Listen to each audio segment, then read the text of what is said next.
Public discouraged from filling in forms themselves during the census, and tight security in Cairo streets in Egypt. Good afternoon. Statistics South Africa has discouraged members of the public from filling in the forms themselves during the census. They've pleaded with people to allow the enumerators to do their work to make the process easier and more efficient. Gauteng Executive Manager Dr. Mahlape Mohale says they've encountered problems where members of the public insisted on filling in the 75 questions themselves. We have problems in getting the questionnaires back, and they're normally not always complete, but we so far haven't encountered any major problems where people are refusing to participate. There is quite a lot of action. There's enthusiasm from the public and the residents in Gauteng, including the foreign immigrants, and I think so far the start has been quite good. Transport Minister Sbu Ndebele wants the current alcohol limit to be reduced even further to intensify the fight against drinking and driving. Drunk driving is one of the major contributors to road crashes and fatalities in the country. Edwin Ntidi has more. Transport Minister Sbu Ndebele has warned drunk drivers to stay away of the country's roads or face arrest. Ndebele says traffic cops will be out in full force to ensure that drivers behave on the country's roads. He says the law might need to be changed in order to make it difficult for drunk drivers to get out of jail when arrested. Ndebele added that drunk driving is one of the contributing factors to crashes and fatalities. He also says driver behavior accounts for between 80 and 90% of road fatalities. South Africa saw the worst number of people killed on the roads in August and September this year. Edwin Ntidi, SABC News, in Boksburg on Gauteng Seafront. 5 people have been killed and a teenager critically injured in an accident involving 2 vehicles on the Denhauser Road at Newcastle in northern KwaZulu-Natal.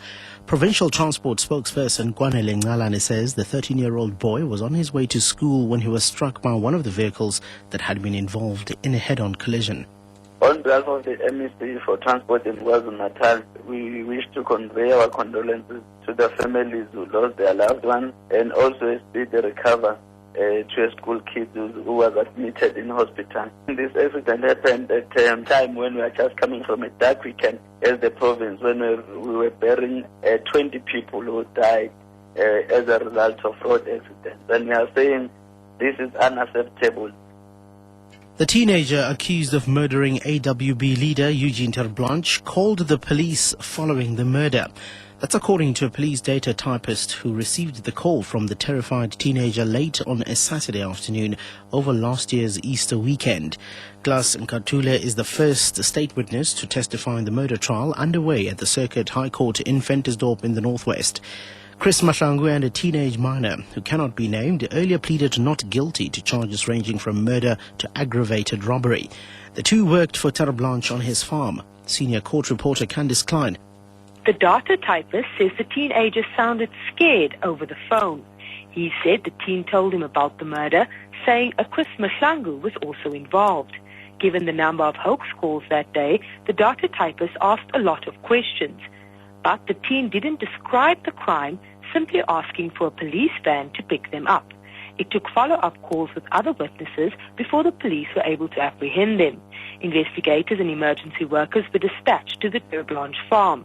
The typist says he later heard that it was indeed a murder scene. Candice Klein, SABC News, Ventersdorp. Further afield, there's tension and tight security in Cairo streets in Egypt after clashes in which military vehicles reportedly ran over mainly Christian protesters. Authorities now say at least 25 people have been killed and more than 300 injured in violent clashes in the city. The demonstrations were organized by Coptic Christians demanding better protection from radical Islamists. The government has been holding an emergency cabinet meeting. Recapping the top story, Statistics South Africa has discouraged members of the public from filling in the forms themselves during the census.